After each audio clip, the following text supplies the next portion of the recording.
बच्चों हमेशा खेलते समय या साइकिल चलाते, पेड़ों पर चढ़ते या कुछ काम करते समय जरा सी असावधानी से चोट लग जाती है। इस तरह की चोट लगने की घटना साला या घर में कहीं भी हो सकती है। जब तुम्हें चोट लगी थी उसके बारे में बताओ।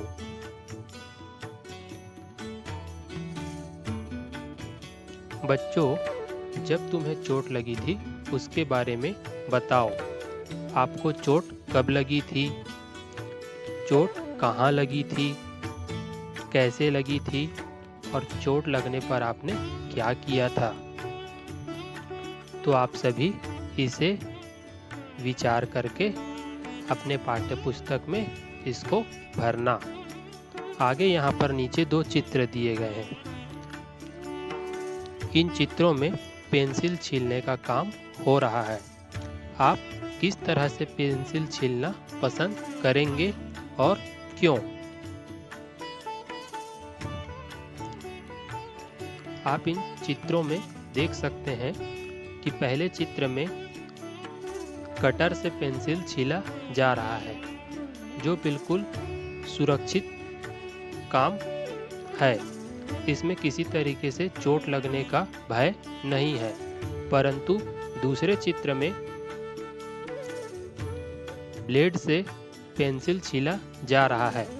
इसमें पेंसिल छीलते समय हमारे हाथ में चोट लग सकती है या हमारे हाथ कट सकते हैं। तो पहले वाले चित्र पेंसिल छीलने का सुरक्षित काम हो रहा है और दूसरे चित्र में पेंसिल छीलने का असुरक्षित काम हो रहा है। तो बच्चों आप सभी विचार कीजिए कि आप किस तरीके से पेंसिल छीलना पसंद करेंगे। बच्चों यहाँ 2 चित्र दिए गए हैं। एक में लड़का खुले छत में पतंग उड़ा रहा है, दूसरे में लड़की घेरे वाले छत में। आपको मौका मिले तो आप कौन सी छत में पतंग उड़ाना पसंद करेंगे?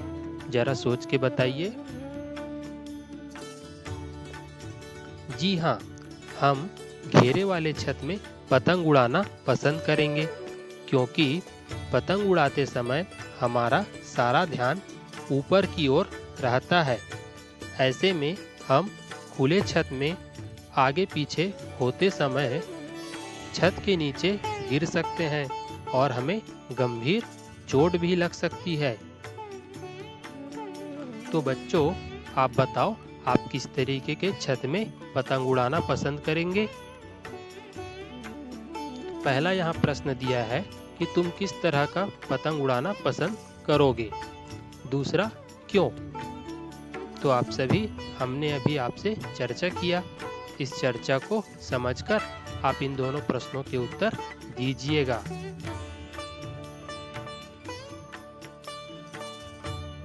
बच्चों आपके आगे यहाँ भी फिर 2 चित्र दिया है। पहले चित्र में लड़की केला खाकर छिलके को खुले जगह में फेंक रही है और जिसमें कोई फिसलकर गिर भी सकता है। और दूसरे चित्र में लड़की केला खाकर छिलके को कूड़ेदान में डाल रही है।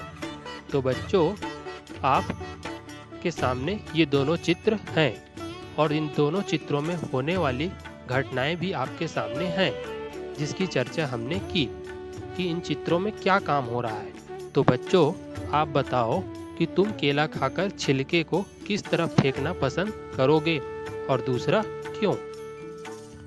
तो आपसे हमने चर्चा की।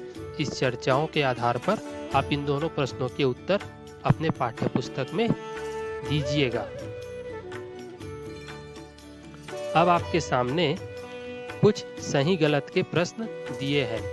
क्या तुम्हारी शाला में कभी ये दुर्घटनाएं हुई हैं?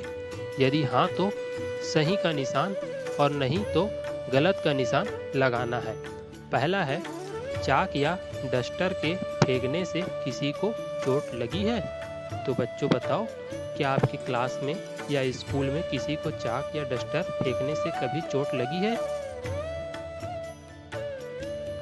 अगर लगी है तो सही का निशान और नहीं लगी है तो गलत का निशान। दूसरा, खेल के मैदान में दौड़ते समय किसी को चोट लगी है? बच्चों, आपके स्कूल में खेल के मैदान में खेल खेलते समय कभी किसी को चोट लगी है?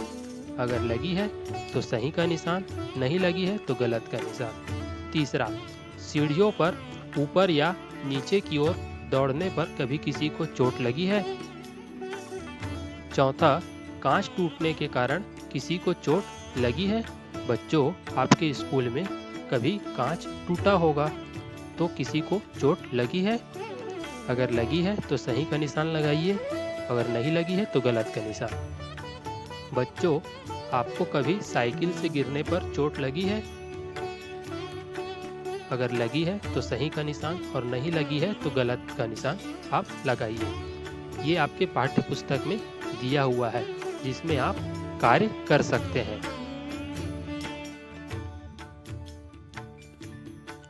दुर्घटनाएं।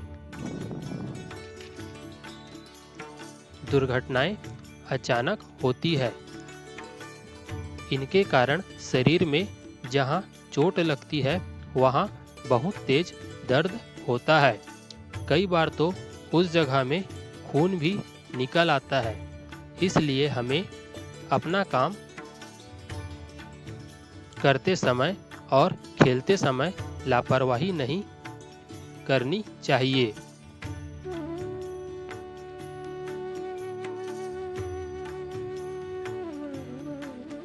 सड़क दुर्घटना।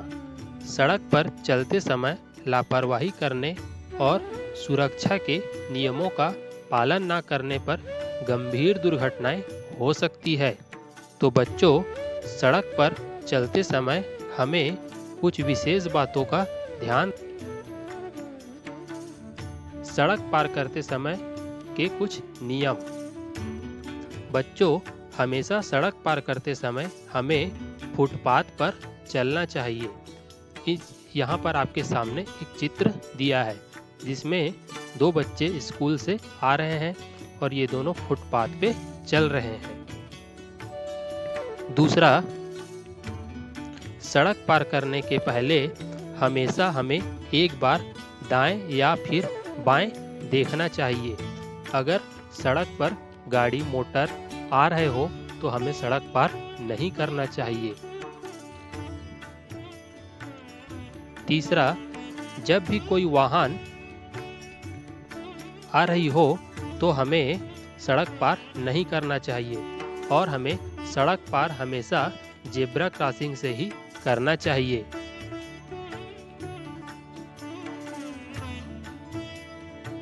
बच्चों, आओ जाने यातायात की बत्ती के बारे में। बच्चों, यातायात की बत्ती में 3 रंगों के बल्ब लगे होते हैं, जिसमें लाल रंग की बत्ती जलने का अर्थ होता है रुकना, या हम जहां पर खड़े हैं वहीं पर रुकना, और पीली बत्ती जलने का मतलब होता है कि चलने के लिए तैयार हो जाना। हम रुके हुए हैं, अब हम चलने के लिए तैयार हो जाएं। अगर हमारी गाड़ी बंद है तो हम उसे चालू कर लें। और हरी बत्ती के जलने का मतलब होता है चलना।